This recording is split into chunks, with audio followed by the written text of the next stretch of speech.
조금 긴데요. 돌아가면서 한 절씩 읽도록 하겠습니다. 그 사람들이 거기서 떠나 소돔으로 향하여 가고 아브라함은 여호와 앞에 그대로 섰더니 아브라함이 가까이 나아가 이르되 주께서 의인을 악인과 함께 멸하려 하시나이까. 그 성중에 의인 50명이 있을지라도 주께서 그곳을 멸하시고 그 50인을 의인을 위하여 용서하지 아니하시리까. 주께서 이같이 하사 의인을 악인과 함께 죽이심은 부당하오며 의인과 악인을 같이 하심도 부당하니이다. 세상을 심판하시는 이가 정의를 행하실 것이 아니니이까. 여호와께서 이르시되 내가 만일 소돔 성읍 가운데에서 의인 50명을 찾으면 그들을 위하여 온 지역을 용서하리라. 대답하여 이르되 나는 티끌이나 재와 같사오나 감히 주께 아뢰나이다. 50의인 중에 50명이 부족하다면 그 50명이 5인이 부족함으로 말미암아 온 성읍을 멸하시리까. 이르시되 내가 거기서 45명을 찾으면 멸하지 아니하리라. 또 아뢰어 이르되 거기서 40명을 찾으시면 어찌하려 하시나이까. 이르시되 40명으로 말미암아 멸하지 아니하리라. 아브라함이 이르되 내 주여 노하지 마시옵고 말씀하게 하옵소서. 거기서 30명을 찾으시면 어찌하려 하시나이까. 이르시되 내가 거기서 30명을 찾으면 그리하지 아니하리라.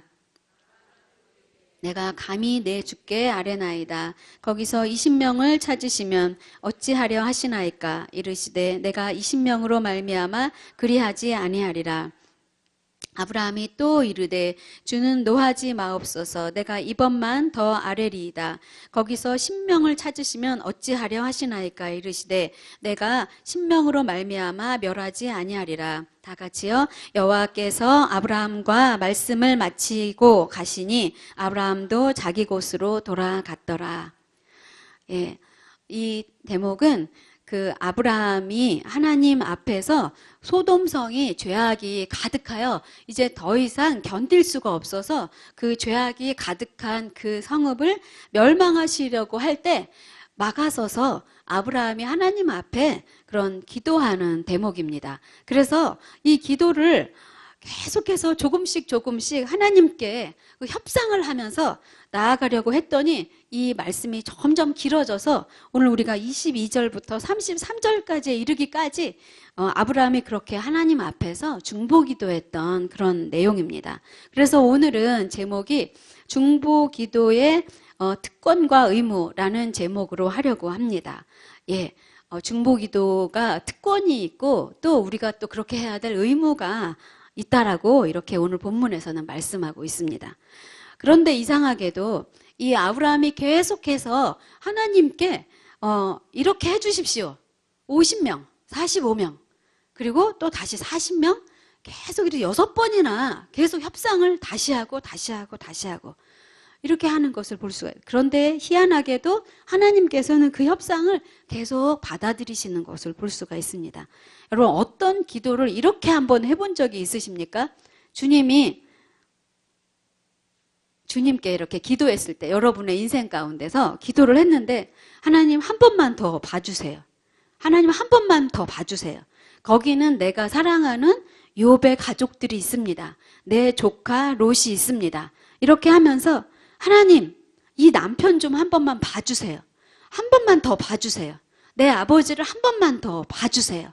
내 가족을 한 번만 더 봐주세요.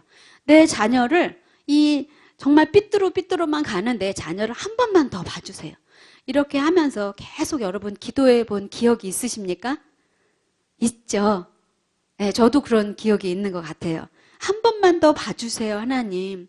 근데 우리는 그렇게 해서 잊어버렸어요. 그런데 아브라함은 이 성경에 그 내용을 그대로 적어놓고 있습니다.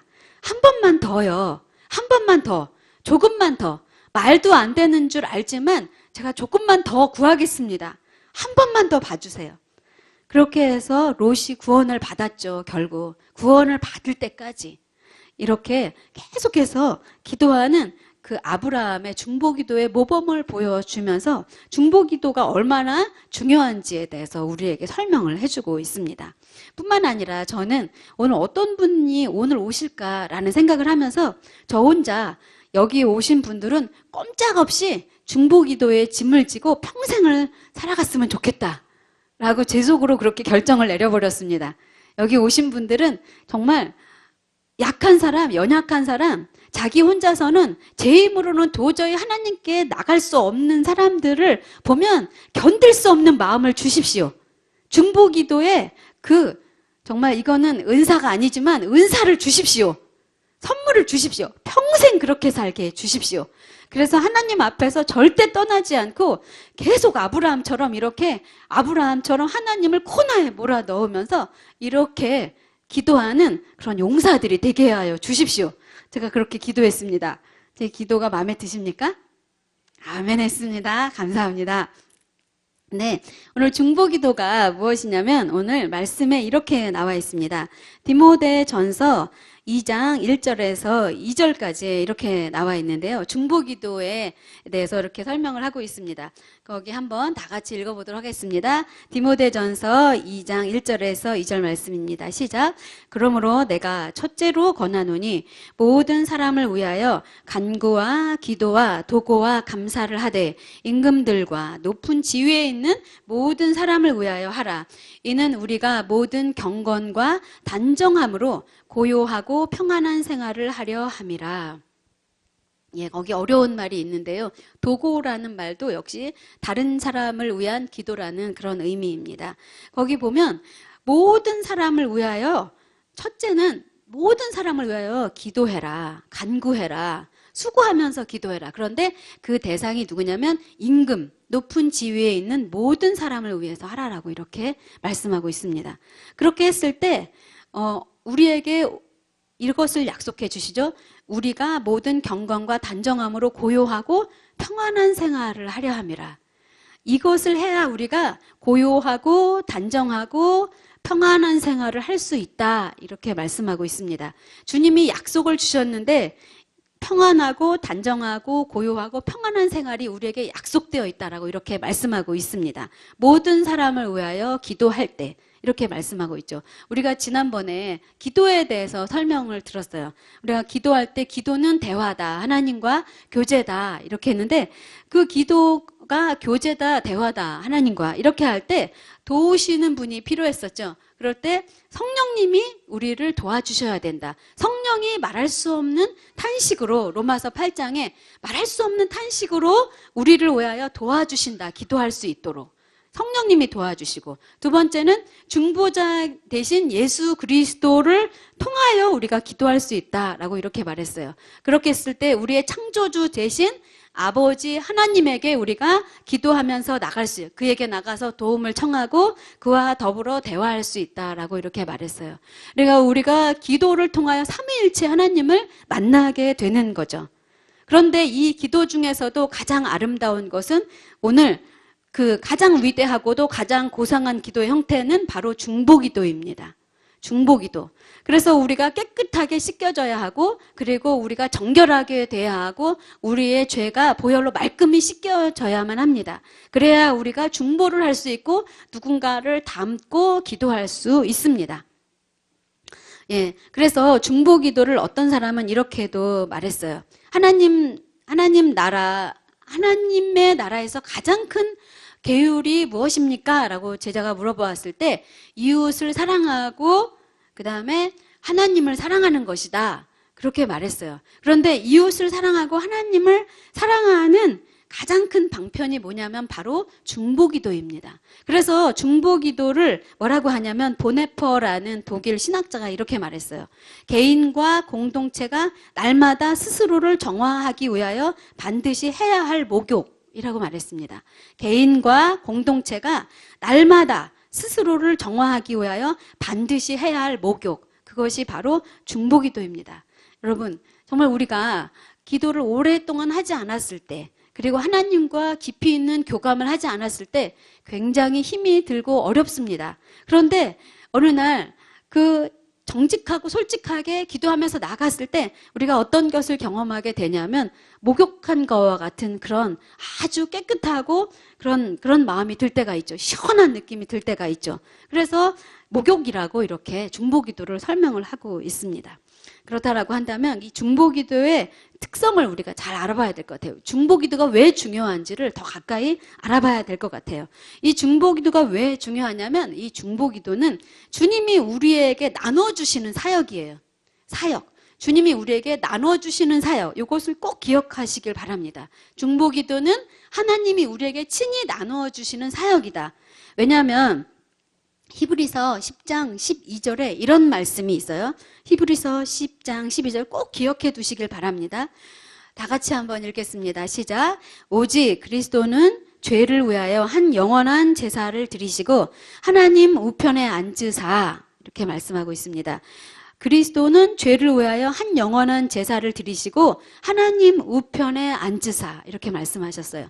하나님 우편에 앉아서 무엇을 하실까요? 그리스도는. 하나님은 우리들에게 하나님 보좌 우편에 앉아서 죽으신 후에 이 일을 하고 계세요. 무엇을 하고 계시냐면 히브리서 7장 15절입니다. 잊어버리시면 안 됩니다. 히브리서 7장 15절 다 같이 읽겠습니다. 히브리서 7장 25절 말씀입니다. 제가 읽겠습니다. 그러므로 자기를 힘입어 하나님께 나아가는 자들을 온전히 구원하실 수 있으니 이는 그가 항상 살아계셔서 그들을 위하여 간구하심이라. 예. 무엇을 하고 계신다고요? 하나님 우편에서 간구하시고 계십니다. 항상 살아계셔서 지금도 자녀들을 위하여 간구하고 계시는 분이 바로 예수님이시라라고 하는 거죠. 예, 로마서 8장 34절에도 있는데요. 제가 읽을게요. 누가 정죄하리요? 죽으실 뿐 아니라 다시 살아나신 이는 예수 그리스도시니 그는 하나님 우편에 계신 자요 우리를 위하여 간구하시는 자니라. 우리를 위하여 기도하고 계시는 분이 누구시라고요? 예수님이세요. 예수님이 지금 우리를 위하여 간구하고 계세요. 때로는 우리가 혼자 있는 것 같습니다. 때로는 아무도 나를 왜 중보해 주고 있는 것 같지가 않아요. 느껴지지가 않아요. 아무도 내 편일 것 같지가 않아요. 나 혼자 정말 이 싸움을 하고 있는 것 같아요. 나 혼자 이 메마른 땅을 혼자 걸어가고 있는 그 퍽퍽한 느낌이 들 때가 있어요. 그런데 아니라고 말씀하고 있습니다. 아니래요. 주님이 지금 하나님 보좌 우편에서 이 전쟁을 위하여 이겨라, 승리해라. 내가 있다. 내가 뒤에 있다. 내가 너에게 수없이 많은 그림으로 너한테 보여줬잖아. 구름 기둥, 불 기둥 이런 걸로 다 보여줬잖아. 언약궤가 있으면 승리하고 언약궤가 머물러 있으면 너희도 멈추고 내가 이걸 다 가르쳐 줬잖아. 광야 생활 하는 법 내가 다 가르쳐 줬잖아. 이렇게 말씀하시면서 거기 내가 있다. 가장 가까운 곳에 내가 있다. 아무도 몰라도 내가 거기서 너와 함께 지금 씨름하고 있다. 전쟁하고 있다. 이렇게 말씀하고 계십니다. 그러니까 주님은 우리의 죄를 짊어지신 중보자일 뿐만 아니라 우리를 위하여 기도해 주시는 그런 중보자시라는 것을 알게 되죠. 그분이 바로 예수 그리스도십니다. 그분이 지금 여기 계시고 우리와 함께 계십니다. 그러니 지금 주님께서는 기도로 지금도 일을 하고 계세요. 지금 일을 안 하는 것이 아니라 지금도 사랑하는 당신의 자녀들을 돕고 계십니다. 지금도 온 세상을 위하여 통치하고 계십니다. 기도하시면서 그것을 믿으시기를 바랍니다. 믿어지세요? 꼭 믿으셔야 합니다. 지금 주님이 나를 위해 뭘 하고 있다고요? 중보기도 하고 계세요. 이겨야 돼. 견딜 수 있어. 내가 너에게 준 환경이야. 너 혼자 동그라니 혼자 있지 않아. 라고 말씀하시면서 그렇게 말씀하고 있습니다. 예. 근데 주님이 그것을 주님이 홀로 감당을 하고 있는 것이 아니라 그 자리, 그 중보기도의 자리를 우리를 초청하고 계십니다. 그래서 성도들이 그것을 첫 번째로 감당을 해줘야만 되는 거예요. 그래서 디모데전서 2장 1절에 이렇게 말씀하고 계세요. 디모데전서 2장 1절에 이렇게 말씀하고 계십니다. 그러므로 내가 첫째로 권하노니 모든 사람을 위하여 간구와 기도와 도고와 감사를 하되, 예, 아까 읽었던 그 말씀이죠. 첫째로 권하노니, 이것은 첫째, 둘째, 셋째가 있다라는 그런 말이 아니라 이것은 우선순위, 우선권, 우선적으로 해야 되는 것이 바로 이것이다 라고 이렇게 이야기를 합니다.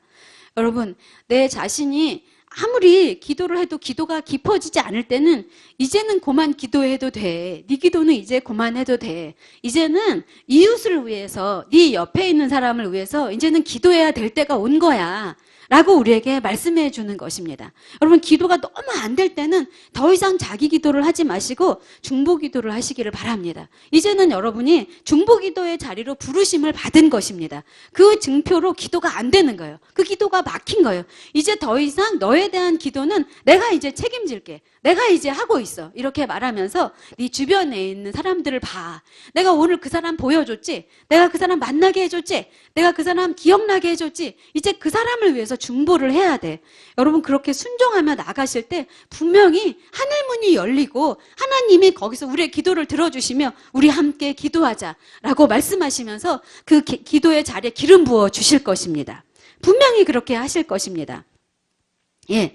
그래서 기도는 준비 과정이 아니에요. 우리가 무슨 일을 할 때 준비 기도를 하죠. 그것은 준비 과정이 아닙니다. 그것은 벌써 기도입니다. 그것은 벌써 사역이에요. 그것은 벌써 시작된 거예요. 그것은 벌써 하나님의 일이 시작된 거라는 증표입니다. 여러분, 그렇게 생각하시고 기도할 때 그 준비하며 하는 그 기도가 굉장히 힘이 있게 될 것입니다. 내가 이 일을 위해서 하나님의 도우심을 청합니다. 내가 이것을 위해서 하나님께서 일하신 것을 믿고 이 일을 주님께 맡기는 기도를 지금 하려고 합니다. 지금부터 시작하려고 합니다.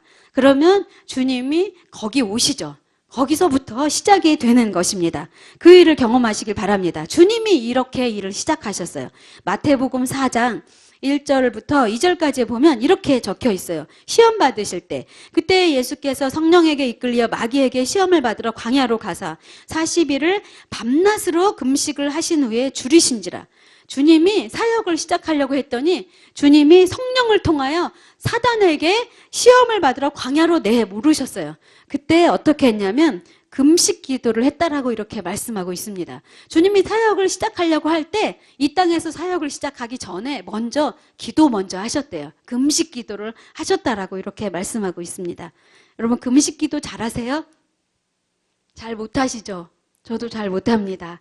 그런데 주님도 굉장히 어려웠어요. 그래서 배가 고파서 굉장히 줄이셨다라고 이렇게 말씀하고 있습니다. 그래서 사단이 그거를 너무 잘 알고 너가 굉장히 배고픈 상태지 지금 돌이라도 먹고 싶지? 이렇게 말하면서 떡이 되게 만들어. 이렇게 말을 하고 있어요. 예수님도 우리처럼 굉장히 배고프고 예수님도 사람으로 오셨기 때문에 유혹을 받을 수밖에 없도록 그렇게 만드셨어요. 그런데 말씀으로 이 모든 것을 이겨낸 최초의 사람입니다. 그것을 무엇으로 이겨내셨다고요? 금식하는 기도로 이겨내셨다고 이렇게 말씀하고 있습니다. 우리들은 다 실패를 했지만 성공한 한 명의 사람이 있었는데 그분은 죄 없으신 예수 그리스도십니다. 우리가 그 죄 없으신 예수 그리스도의 옷을 입고 우리도 가는 거죠. 그렇게 할 때 우리도 이와 같이 기도할 수 있게 힘을 주신다라고 하는 것이죠. 뿐만 아니라 주님은 기도를 수시로 하셨어요. 또 언제 기도를 하셨냐면 누가복음 6장 12절에서부터 13절에 이렇게 말씀하고 있어요.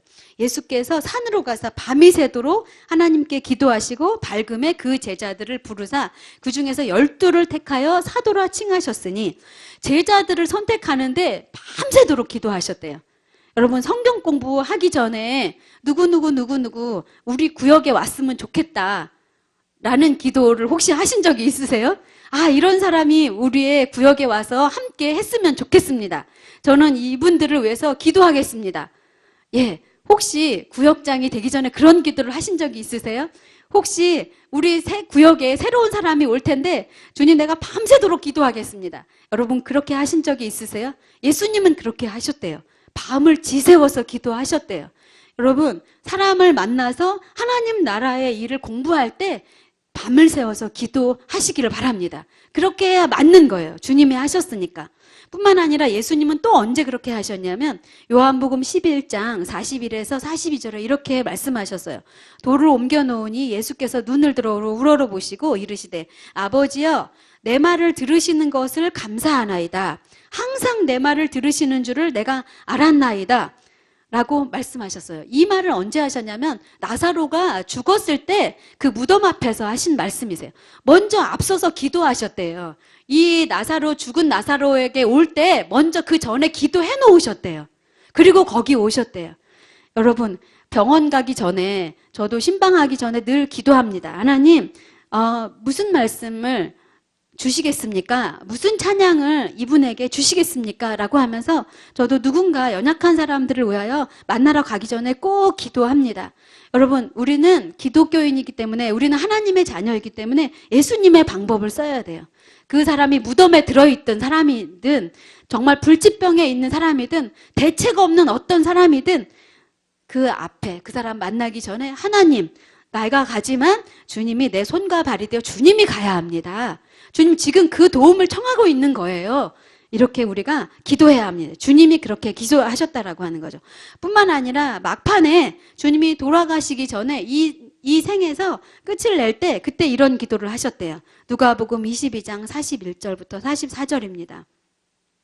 그들을 떠나 돌 던질 만큼 무릎을 꿇고 기도하여 이르되 이 아버지여, 만일 아버지의 뜻이거든 이 잔을 내게서 옮기시옵소서. 예, 이 기도를 어떻게 했냐면 44절에 예수께서 힘쓰고 애써 더욱 간절히 기도했는데 떨어지는 핏방울 같이 땀이 그렇게 기도하셨다라고 말씀하고 있습니다. 주님도 모든 일들을 할 때 간절하게 이렇게 기도했대요. 하나님의 아들이시면서 이렇게 기도했답니다. 당연히 우리도 기도해야죠. 주님이 하신 것처럼 흉내내면서라도 이렇게 기도할 때 우리가 중보기도의 자리에 조금씩 나아가게 될 것입니다. 예. 주님이 이렇게 우리를 위해서 기도해 주시고 그렇게 기도하셨대요. 근데 가장 대표적인 그 중보기도를 하신 적이 있으세요? 어떤 사람을 위해 기도했냐면 자기를 저주하면서 모른다고 한 그 정말 낯뜨거운 베드로, 시몬 베드로를 위해서 기도했어요. 뭐라고 했냐면 내 믿음이 떨어지지 않기를 위하여 내가 기도했다. 네가 가서 정신이 들면 다음에는 그 다음에 너의 형제들을 일으켜 세워라 라고 이렇게 말씀하여 주셨어요. 요한복음 17장은 전체가 다 중보기도입니다. 예수님이 주님 맡깁니다. 주님 내가 간 후에 맡깁니다 라고 하면서 전체가 다 중보기도예요. 그러니 우리가 중보기도를 어떻게 안 할 수가 있겠습니까? 뿐만 아니라 이 중보기도는 중보기도의 결과에는 상이 있어요. 상. 첫 번째는 응답되는 상이 있죠. 우리가 중보기도를 하면 그것에 대해 응답을 우리에게 주십니다. 예. 뿐만 아니라 이 응답을 주시는데 어떻게 주시냐면 민족을 구하기도 하고 도시를 구하기도 합니다. 예. 그 평양 대부흥이 그랬죠. 또 리즈 하월즈라는 탁월한 중보기도자를 통하여 그 영국의 웨일즈라는 아주 어두웠던 그 시대에 그 때를 그 장소를 구원해 주신 것을 볼 수가 있습니다. 그런데 이 사람을 어떻게 하냐면 이런 사람들을 하나님께서 찾으신대요. 예, 찾으신다라고 합니다. 이거를 뭐라고 하냐면 예레미야 5장 1절에 이렇게 나와 있어요. 예루살렘 거리로 빨리 다니며 찾아보고 알라. 너희가 정의를 행하며 진리를 구하는 자를 한 사람이라도 찾으면 내가 이 성을 용서하리라. 찾고 계신답니다. 부지런히. 그리고 또 이렇게 말씀하고 있어요. 욥기 9장 33절에 우리 둘 위에 손을 얹고 우리 사이에서 중재할 리가 없구나. 하나님은 중재자 없는 것을 굉장히 안타까워하십니다. 이사야서 59장 16절에도 이렇게 말씀하세요. 사람이 없음을 보시며 중재자 없음을 이상히 여기셨다. 이상하게 막아설 자가 없는 걸 이상하게 여기신대요. 우리가 그 중보자의 자리를 지키지 않는 것을 너무 이상하게 여기신대요. 누군가가 아브라함처럼 계속해서 중보하며 나오면 내가 그 기도를 들을 텐데, 내가 그것을 통하여 일할 텐데, 주님이 이렇게 말씀하고 있다라고 하는 것입니다. 그래서 우리를 베드로전서 2장 9절에 왕같은 제사장이라고 이렇게 설명하고 있어요. 왜냐하면 우리가 그 제사장의 자리, 중보기도 자리에 있을 때 왕같이 왕권을 행사하는, 공의로운 왕권을 행사하는 것처럼 그렇게 다스리는 자의 역할을 내가 너에게 주겠다라고 말씀하고 계십니다. 여러분, 왕같은 그 제사장의 자리를 탈취하시길 바랍니다. 그 자리로 가시기를 바랍니다. 예, 뿐만 아니라 이 중보기도는 그 특권을 우리에게 주신다라고 말씀하고 있습니다. 그래서 그 사무엘은 이렇게 말을 하고 있어요. 사무엘상 12장 23절에 나는 너희를 위하여 기도하기를 쉬는 죄를 여호와 앞에 결단코 범하지 아니하고 선하고 의로운 길을 너희에게 가르칠 것이다. 뭐가 죄냐면 기도하지 않는 죄. 누구를 위하여? 너희를 위하여. 그것이 죄래요. 그것을 여호와 앞에 범하지 않겠다. 중보기도 하지 않는 것이 여호와 앞에 범죄 행위라고 이렇게 말씀하고 있어요. 예. 그래서 그 기도를 하겠다. 그래서 그 주님으로부터 너희에게 주시는 그 말씀을 가지고 너희를 가르치겠다. 너희에게 선한 길을 보여주겠다라고 말씀하고 있습니다. 여기에 다른 어떤 네가 목회자기 때문에 네가 어떤 직분을 가졌기 때문에가 아니라 네가 하나님을 알았기 때문에 하나님을 아버지라고 하나님을 창조주라고 나의 구속주라고 이렇게 말하면서 고백하는 자에게는 이 모든 특권을 너에게 주겠다라고 이렇게 말씀하고 있습니다. 여러분 그 특권을 잃어버리지 마시기 바랍니다. 그 특권을 붙잡고 가시기를 바랍니다. 그래서 이 중보기도의 이 특권을 가지고 갔던 그 아브라함이 어떻게 했냐면요. 22절과 그 창세기 오늘 본문 말씀에 22절과 23절에 이렇게 말하고 있어요. 그 사람들이 거기를 떠나 소돔으로 향하여 가고 아브라함은 여호와 앞에 그대로 섰다. 여호와 앞에 그대로 서 있었대요. 사람들은 다 떠났는데 여호와 앞에 그대로 섰대요. 그리고 아브라함이 가까이 나아가 주께서 멸하시겠나이까 악인을 의인과 함께 이렇게 요청하고 있어요. 가까이 나아갔대요. 가까이. 예. 이렇게 나아간 사람은 없습니다. 아브라함처럼. 이것이 바로 중보기도자의 특권이라고 하는 것입니다. 주님의 얼굴 앞에 나아갈 수 있는 특권을 가진 자 누구냐면 중보기도자 그 자리를 가진 자가 바로 이 주님 앞에 바로 나아갈 수 있는 자리라고 이렇게 이야기를 합니다. 느헤미야는 예루살렘의 성벽이 다 회파되고 무너진 것을 보고 아닥다스타 왕 이방 왕에게 나아갔죠. 그것을 도움을 요청하러 나갔죠.